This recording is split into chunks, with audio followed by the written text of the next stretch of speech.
الحمد لله نحمده ونستعينه ونستغفره ونعوذ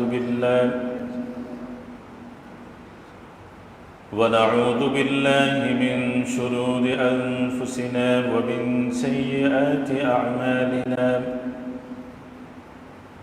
من يهد الله فلا مضل له ومن يضلل فلا هادي له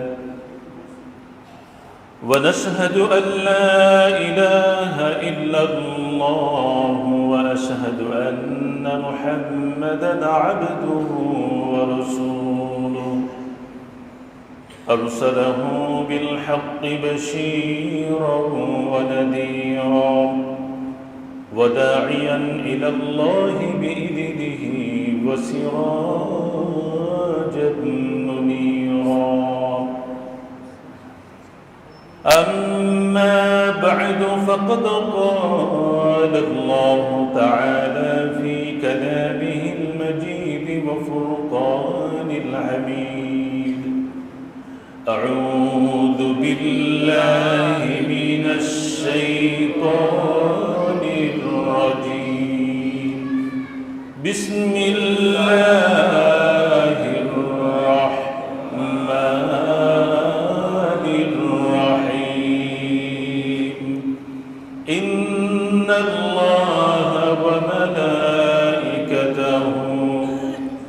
يصلون على النبي يا أيها الذين آمنوا صلوا عليه وسلموا تسليما اللهم صل على سيدنا مولانا محمد وعلى آل سيدنا مولانا محمد أرجو يا محبتي اللهم صل على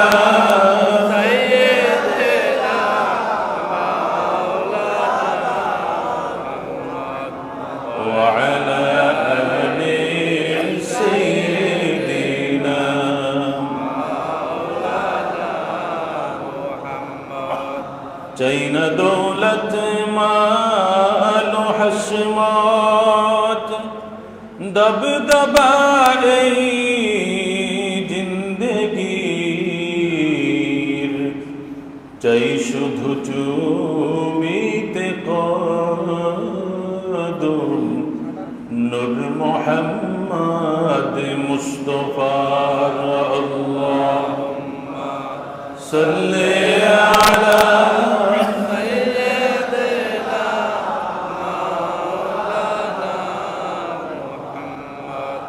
وعلى آل سيدنا مولانا محمد بلغ العلا بكماله كشف الدجى بجماله حسنت جميع خصاله صلوا عليه সুপ্রিয় দিনদার রোজাদার ভাইয়েরা, মহিলা মসজিদে উপস্থিত আমাদের রোজাদার বোনেরা, সবাইকে অনেক অনেক প্রীতি ও মোবারকবাদ। আল্লাহ তাআলার আলিশান দরবারে শুকর আদায় করে নিচ্ছি আমরা শুরুতেই যে আল্লাহ তাআলা আমাদেরকে রহমত, মাগফিরাত, নাজাত, পবিত্র নিয়ামত এই সিয়াম দান করেছেন। আজকের রমজানের এই শেষ প্রান্তে পবিত্র জুমাবারে রোজার হালতে আরেকটি হুকুম জুমার নামাজ আদায়ের জন্য আসার বসার তৌফিক দিয়েছেন। সকলে জবান খুলে বলুন আলহামদুলিল্লাহ। আহলান সাহলান মারহাবান। সবাইকে মোবারকবাদ। আজকের এই জুমাবারে অত্যন্ত গুরুত্বপূর্ণ আজকের জুমাটি, এই কারণে যে অনেকগুলো বিষয়, অনেকগুলো ফিচার নিয়ে আমাদের এই শেষের দিকের জুমাগুলো প্রস্তুতি নিতে হয়। বেশ কয়েকটি ইস্যুস থাকে। একটি ইস্যুস হচ্ছে লাইলাতুল কদর, সব থেকে গুরুত্বপূর্ণ ইস্যুস এটি। একটি ইস্যু হচ্ছে ইতিকাফ চলমান রয়েছে। একটি ইস্যুস রয়েছে রমজানের মধ্যে আমরা যাকাত প্রদান করে থাকি। একটি ইস্যুস রয়েছে আমাদের ঈদ উল ফিত্রের প্রস্তুতি, ঈদের দিনের সুন্নাত, সাদকাতুল ফিত্র ইত্যাদি অনেক বিষয় আমাদের আছে। আমরা আল্লাহ তাআলার অনুগ্রহ নিয়ে চেষ্টা করব সবগুলো বিষয়ের উপরে সংক্ষিপ্ত আকারে একটু করে ধারণা দেওয়া এবং নেওয়ার জন্য। ওমা তৌফিকি ইল্লা বিল্লাহ। প্রিয় উপস্থিতি, আমরা আজকের যে মাহে রমাদান এসেছে, এই রমাদানের মধ্যে লাইলাতুল কদরের একটি বিষয় আছে না নাই? মাহে রমজান যেই কারণে গুরুত্বপূর্ণ সেটি হচ্ছে আল্লাহ তাআলা এই মাসে কোরআন অবতীর্ণ করেছেন। সেই কোরআন মাসব্যাপী নয়, আল্লাহ নিজে বলছেন ইন্না আনসালনাহু ফি লাইলাতিল কদর, আমি লাইলাতুল কদরে নিশ্চয়ই এটাকে নাজিল করেছি। সুবহানাল্লাহ। তো লাইলাতুল কদর কোথায় পাওয়া যায়? এটা রমাদান মাসে রয়েছে। আল্লাহর হাবিব তিনি বলেছেন ইলতামিসু, তোমরা এটাকে তালাশ করো, ফি আওয়াখিরিল আশির, রমজানের শেষ দশকের মধ্যে তোমরা এটাকে তালাশ করো। রমজানের শেষ দশকের বেজোর রাত্রিগুলোর মধ্যে আল্লাহর নবী লাইলাতুল কদর তালাশ করার জন্য নির্দেশনা প্রদান করেছেন। তো এই জন্য শেষ দশকের মধ্যে 5টি রাত থাকে সাধারণত, 21, 23, 25, 27, 29। এর কোনো একটি দিনকে যদি আমরা সুনির্দিষ্ট করে নেই যে এই দিনই মনে হয় আমরা কদর পেয়ে যাব, এটা কিছু যুক্তি দিয়ে 27 তারিখের বিষয়টা বলা হয়েছে। কিছু মতামত আয়েমায়ে কেরামদের আছে, যৌক্তিকতাও খুঁজে পাওয়া যায়, কিন্তু নিশ্চিত নয়। এবং এটা এক এক বছর এক এক রাতে হতে পারে বলে অনেক আলামত, অনেক দলিল পাওয়া যায়। সুতরাং লাইলাতুল কদর খোঁজার জন্য আমরা শেষ দশকের 5টি রাতেই চেষ্টা করব। আওয়াজ করে বলুন ইনশাআল্লাহ। আল্লাহ তাআলা এই রাতটা উম্মতে মুহাম্মাদের জন্য নিয়ামত হিসাবে দান করেছেন। আমরা জানি সকলে, আল্লাহ নবী সাহাবায়ে কেরামদের মাঝে একবার বলতেছিলেন, বনি ইসরায়েলদের মধ্যে একজন ব্যক্তি 1000 বছর হায়াত পেয়েছে। প্রতিদিন রাতের বেলায় উনি ইবাদত করেন, দিনে রোজা রাখেন, ধর্মযুদ্ধ হলে যুদ্ধে অংশগ্রহণ করেন। তো সাহাবায়ে কেরামের মন খারাপ হয়ে গেল যে বনি ইসরায়েলদের লম্বা দীর্ঘ হায়াত ছিল, তারা বেশি ইবাদত করত, কিন্তু উম্মতে মুহাম্মদ আল্লাহ নবী সাল্লাল্লাহু আলাইহি ওয়াসাল্লাম তিনি বলেছেন আমার উম্মতের স্ট্যান্ডার্ড হায়াত হচ্ছে 60 to 70, এর মাঝখানে। আল্লাহ নবী হায়াত পেয়েছিলেন 63 ইয়ার্স, 63 বছর। ঠিক আমাদের উম্মতে মুহাম্মাদের আপনি দেখবেন এই হায়াতের মধ্যে আমরা ম্যাক্সিমাম মানুষ ইন্তেকাল করে থাকি। এটাই আমরা, বেশি কম আছে ঠিকই, কিন্তু এটা স্ট্যান্ডার্ড হায়াত, এটা আল্লাহ নবী বলেছেন। তো কোথায় 1000 বছর আর কোথায় 63 বছর, অথবা 60, 70, 80, না হয় 100 বছরই। তো 100 বছর আমরা হায়াত পেলেও শেষের দিকে আমরা অসুস্থ হয়ে যাই, আমাদের হাঁটুতে ব্যথা শুরু হয়ে যায়, কোমরে ব্যথা শুরু হয়ে যায়, আমরা অক্ষম হয়ে যাই। তো আল্লাহ নবী উম্মতে মুহাম্মাদের জন্য, তার উম্মতের জন্য এত দরদি, এত মায়াবী তিনি ছিলেন, সারাক্ষণ উম্মতের জন্য পেরেশানিতে ছিলেন। একটি রেফারেন্স আপনাদের সামনে দেই। আল্লাহ নবীর দাড়ি এবং চুল মোবারক পেকেছিল 20টির মতো। কটা? 20টি। সাইয়েদনা ওমর ইবনুল খাত্তাব রাদিয়াল্লাহু তাআলা আনহু তিনি বললেন, ইয়া রাসূলুল্লাহ, আপনার চেহারায় বার্ধক্যের ছাপ পড়েছে, কারণ আপনার দাড়ি এবং চুল পেকেছে। রাসূলের সামনের দিকে চুল পেকেছিল এবং দাড়িরও সামনের দিক থেকে পেকেছিল 20টি।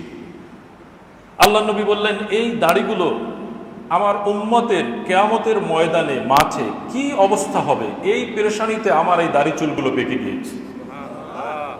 আপনি কি বুঝতে পেরেছেন আল্লাহ নবীর কি মায়া আমাদের জন্য ছিল? সেই উম্মত অল্প হায়াত পেয়ে, নেক আমল অল্প নিয়ে কবরে যাবে, এটা আল্লাহ নবী মানতে পারেন নাই। আল্লাহ তাআলা নবীকে সান্ত্বনা দিলেন না শুধু, অ্যাওয়ার্ড, পুরস্কার দিয়ে দিলেন যে আপনার উম্মতের জন্য হচ্ছে লাইলাতুল কদর দিয়ে দিলাম আমি। সেটা কিরকম? লাইলাতুল কদরি খায়রুম মিন আলফি শাহরিন, আমি এমন একটা রাত দিয়ে দিলাম, এমন একটা রাত দিলাম যে রাত সহস্র, মানে 1000 রাতের থেকে, মাসের থেকে এটা উত্তম। আওয়াজ করে বলুন সুবহানাল্লাহ। এটা একটি প্যাকেজ, বিশেষ প্যাকেজ আল্লাহ নবীর, শেষ নবীর জন্য। আপনি বাঁচবেন কম, বেনিফিট নেবেন বেশি, ফায়দা নেবেন বেশি, এটা দেওয়া হয়েছে। কিন্তু উম্মতে মুহাম্মাদি আমরা এমনই দুর্বল, হতভাগা, এমনই গুরুত্বহীন অবস্থায় আমরা রয়েছি যে এই 5টা রাতকে আমরা ইবাদতের মতো করে কাটাতে পারছি না। তো আমরা এই রাতের ফজিলত নিয়ে বেশি কথা বলার যেহেতু আমাদের হাতে সুযোগ নেই, আমি আপনাদেরকে পরামর্শ দিচ্ছি, আমি সহ উসিকুম ওয়া নাফসি, আমাকে এবং আপনাদের সকলকে আমরা এই উপদেশ দিচ্ছি, উপদেশ নিচ্ছি যে আমরা এই রাতগুলো 1 নম্বর কাজ হচ্ছে গুনাহমুক্ত থাকবো। বলুন ইনশাআল্লাহ। আওয়াজ করে বলুন ইনশাআল্লাহ। যদি 1000 মাস আমরা এরকম পাই আর গুনাহ করি, এই সওয়াবের মতো যদি গুনাহগুলোকে এরকম দেওয়া হয়, তাহলে কি আপনি বুঝতে পেরেছেন পরিস্থিতিটা কি দাঁড়ায়? আল্লাহ এটা দেন না। মানুষ যদি একটি নেক কাজ করে, আল্লাহ বিনিময়ে 10টি সওয়াব দিয়ে থাকেন, এটা 700 গুণ বৃদ্ধি করে থাকেন। এটা রমজান মাসের জন্য স্পেশাল, 700 লিমিটেড নয়। আল্লাহ তাআলা নিজেই জানেন তিনি কি দিবেন। ওয়া আনা আজজি বিহি, রাসূল আল্লাহ নিজে বলছেন যে আমি নিজেই এটার পুরস্কার, অথবা আমার হাতে এই পুরস্কার আমি দেব। সুতরাং রমজানে এটা স্পেশাল। তো সেই হিসাবে আপনি আমি যদি বেশি একটি নেক কাজ করি, আল্লাহ 10, 700, 750 দেন, বেশিও দিবেন। কিন্তু একটি গুনাহ করলে আল্লাহ তাআলা ফেরেশতাদের বলেন লিখো না, লিখো না, লিখো না, অফ থাকো। কেন? দেখি বান্দা মাপ চাই কিনা, মাপ চাই কিনা অপেক্ষা করেন। যখন আমরা ইস্তেগফার করি না, মাপ চাই না, তখন এই গুনাহ লেখা হয়। তবে একে 1, একে 10 নয়, একে 2 নয়। সুবহানাল্লাহ বলেন। এটা আল্লাহ তাআলার অনুগ্রহ আমাদের উপরে। তো প্রিয় ভাইয়েরা, 1 নাম্বার আমরা ইনস্ট্রাকশন নিচ্ছি, সেটি হচ্ছে আমরা লাইলাতুল কদরের রাতগুলোতে গুনাহমুক্ত থাকবো, গুনাহ করব না। এই দিন আমরা অশ্লীল কিছু দেখব না, বাজে কথা বলবো না, মিথ্যা কথা বলবো না, সুদ ঘুষ লেনদেনে যাব না, ইত্যাদি ইত্যাদি যত গুনাহ আছে আমাদের, আমরা সেই গুনাহগুলোর থেকে নিজেকে পরহেজ রাখবো, বাঁচিয়ে রাখবো। পারা যাবে না? এরপরে আমরা নেক কাজ করব। সেটি হচ্ছে, এই নেক কাজ হচ্ছে আপনি ইফতারের পরে তারাবি পড়লেন, ঈশার নামাজ জামাতে পড়বেন, তারাবি পড়বেন এবং ফজরের নামাজ জামাতে আদায় করবেন। হাদিস শরীফে আসছে, যে ব্যক্তি ঈশার নামাজ জামাতে পড়ে নিভৃতে ঘুমিয়ে পড়ল, আল্লাহ তাআলা তার অর্ধেক রাত্রি নেক আমল হিসাবে লিখে দিবেন। সুবহানাল্লাহ। অর্ধেক পেয়ে গেলাম। নবীজি আবার বলছেন, যেই ব্যক্তি ফজরের নামাজ, ঈশার নামাজ পড়ার পরে ঘুমের থেকে উঠে আবার ফজরের নামাজ জামাতের সাথে আদায় করলো, তাহলে ফজর আর এশায় 2 নামাজ যারা জামাতের সাথে আদায় করবেন, ফুল প্যাকেজ, পূর্ণ রাত্রির সওয়াব তার আমল নামায় আল্লাহ লিখে দিবেন। সুবহানাল্লাহ। তাহলে এইটুকুন তো করাই যায়, কি বলেন? এইটুকুন তো করাই যায়। আমরা একটু করবো কমপক্ষে, এটা মিনিমাম। এবার আমরা ম্যাক্সিমামের দিকে যাই। আমরা তারাবি নামাজ, যেটা খতমে তারাবি চলছে, ইনশাআল্লাহ আমরা অধিক সময় ধরে এই নামাজে সুস্থ সুন্দরভাবে দাঁড়িয়ে নামাজগুলো আদায় করব। এবং কিয়ামুল লাইল হয় আমাদের মসজিদে গৌসুল আজমে সহ যেখানে হয়, এখানে এসে আমরা ওই রাতটায় বিশেষ করে আমরা নামাজ আদায় করতে পারি। এখানে যারা আছেন আপনারা অলমোস্ট অ্যাডাল্ট এনাফ তো বটেই, সবাই শিক্ষিত মানুষ, উচ্চশিক্ষিত রয়েছেন। সকলের বাসায় পবিত্র কোরআনের তর্জমা আছে, তাফসির আছে।